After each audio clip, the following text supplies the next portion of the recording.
Здравствуйте, уважаемые члены Кыргызского общества слепых и глухих. Меня зовут Султаналиев Искандер. Как вы все знаете, в прошлом году, 30 июня 2022 года, состоялся очередной 20-й съезд делегатов Кыргызского общества слепых и глухих. На нем было принято решение внести изменения и дополнения в устав КОС и КОК. В итоге 11 августа 2022 года согласно решению коллегии Центрального управления было принято решение создать общественную рабочую комиссию, которая займется разработкой нового устава. 10 ноября 2022 года состоялось общее собрание членов этой рабочей комиссии, на котором меня избрали председателем этой рабочей комиссии.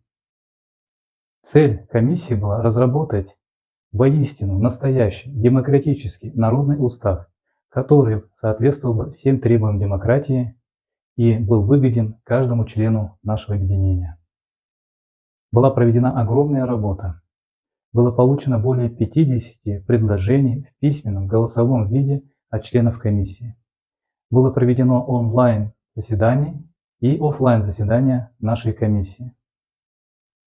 В самом начале мы разработали наш регламент, согласно которому мы осуществляли нашу деятельность, где были расписаны все права и обязанности членов комиссии.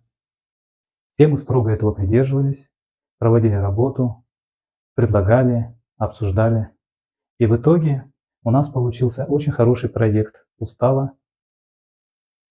И 6 октября у нас состоялось заседание членов редакционной коллегии в составе 9 человек. Там мы все путем голосования утвердили проект устава, который мы вынесли на общее расширенное собрание нашей комиссии, которое состоялось 7 октября. Было очень бурное обсуждение, поступило очень много предложений. Там на месте мы засчитали все разделы и все статьи нового проекта.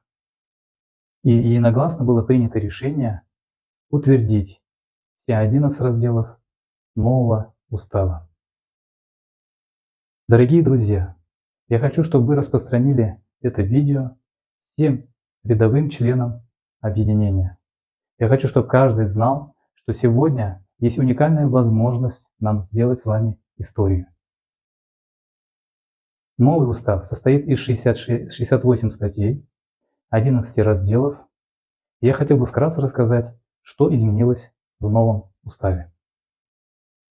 Согласно решению большинства, были упразднены такие институты, как межобластные правления, а также бюро первичных организаций.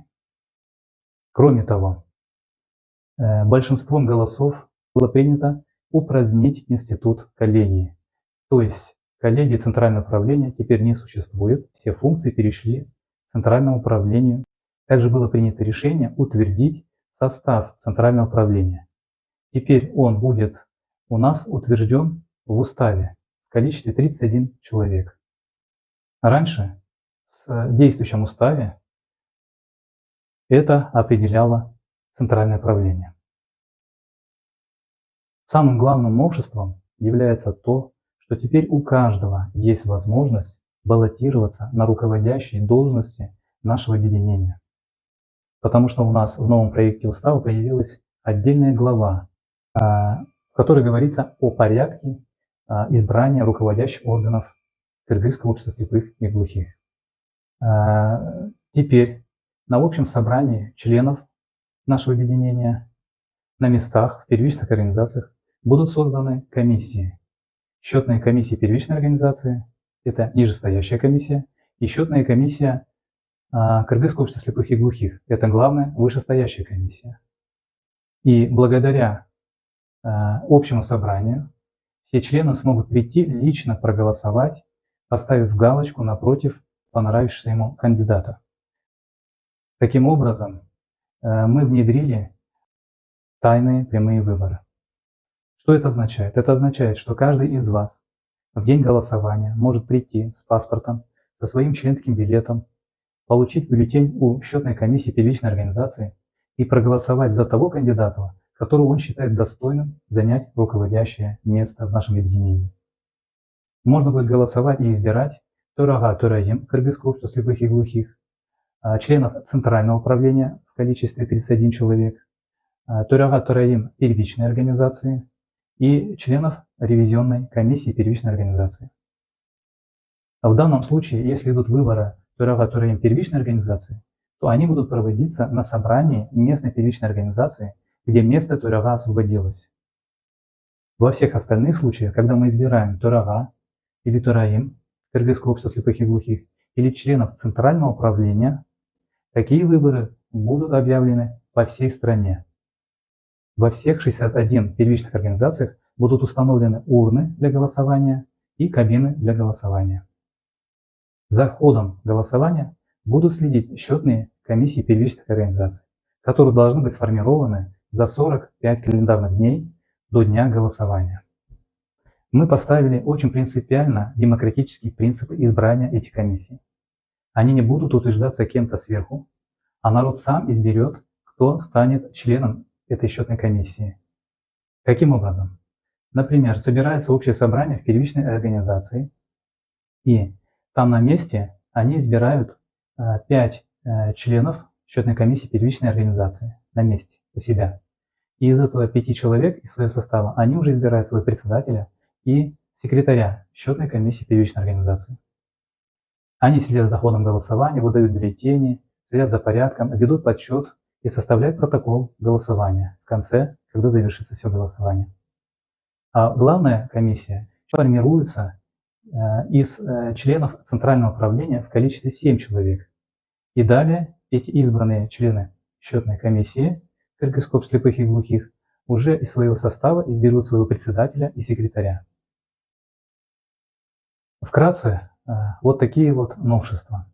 И самое главное, что путем прямых выборов мы добьемся того, что к руководящим органам придут молодые, честные, порядочные, креативные, мыслящие в бизнесе, в предпринимательстве, в менеджменте люди. Нам надо открывать дорогу молодым, и я думаю, что прямые выборы – это тот самый инструмент, который нужен нам на сегодня. От системы делегатов все устали, когда через 1 или 2 или 3 ступени ведется отбор, сортировка лояльных людей. Не все попадают на съезд делегатов. Это мы все с вами знаем. Некоторые из вас это испытали на своей шкуре. Я поэтому хочу, чтобы вы все понимали, этот устав абсолютно совершенный, хороший, с четким, понятными правилами выборов. Голосуя за этот устав, вы голосуете за будущее наших детей, за будущее наших потомков. Ведь мы сегодня с вами должны думать не только о себе, но и о будущем поколении. Ради этого я посвятил этой работе очень много времени, сил, энергии и даже где-то тратил свои личные деньги. Я специально нанял на работу Маргариту Трифонову, прекрасного сурдопереводчика, который на всех онлайн-собраниях доводил информацию до наших глухонемых членов комиссии. Я старался сделать максимально удобной нашу работу. Велась протокол, велась запись всех наших собраний. Все это у нас находится в свободном доступе в телеграм-канале. Все из вас могут ознакомиться. Уважаемые члены объединения, хочу также вас призвать не верить никаких сплетням и слухам. Есть вероятность того, что некие третьи силы постараются нарушить работу нашей комиссии. Возможно, будут некоторые саботировать общественные слушания в первичных организациях, пытаться нам препятствовать. Потому что все новое всегда отрицается старым. Жить по-старому выгодно не всем членам объединения. Надо начать новую эру, новую эпоху и двигаться в ногу со временем. Также хотел бы подчеркнуть для наших глухонемых братьев, мы вас любим, и мы хотели бы, чтобы мы жили с вами в единстве, в нашем обществе слепых и глухих, делили хлеб, делили мир и работу вместе с вами. Мы не хотели бы, чтобы мы стали бы друг друга врагами. И я открыто заявляю, что этот проект устава никак не направлен против действующего Төрага Джапарова Каната Рахатбековича.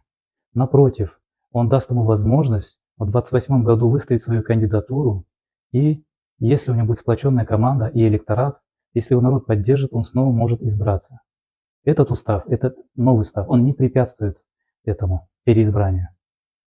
Также этот устав позволяет вместе с ним и выставить свои кандидатуры другим глухим и слепым членам нашего объединения. Ведь это прекрасно, что каждый молодой человек в возрасте от 30 до 63 года сможет выставить свою кандидатуру. Пусть каждый попробует свои силы. Ведь у каждого должен быть шанс и возможность избирать и быть избранным. Делегаты – это не та система, когда каждый может проголосовать лично. Поэтому мы включили институт прямых выборов, чтобы каждый из вас мог проголосовать. Мы не против кого-либо. Мы не против действующего руководства Кыргызского общества слепых и глухих. Мы не против членов КОСАКОК. Мы, напротив, хотим, чтобы у каждого были равные возможности и равные права. Поэтому не верьте слухам и сплетням. Вы можете всегда ко мне обратиться. Я для вас доступен, если хотите, 24 часа в сутки. Я открыт для диалога и для обсуждения норм нового проекта устава с кем угодно. Уважаемые друзья, когда я работал вместе с вами, когда мы писали этот устав, я думал о ваших детях, я думал и о своих детях. У меня на сегодня имеются на воспитании 2 дочери, которые обучаются в специальной школе-интернат для слепых и слабовидящих детей в городе Бишкек. Я думал и о них тоже. Поэтому поддержите этот устав, поддержите будущее наших детей. И самое главное, я хочу дать объявление. С сегодняшнего дня я начинаю на правах председателя этой рабочей комиссии распространять проект устава для ознакомления каждым членом нашей организации.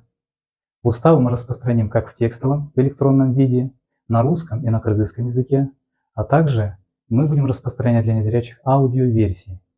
Наши глухонемые члены могут ознакомиться с текстовой версией, а слепые могут ознакомиться с его аудиоверсией. Прошу максимально распространить этот проект устава и прошу вас прийти на обсуждение в первичной организации, когда об этом мы объявим, и проголосовать за этот народный проект устава.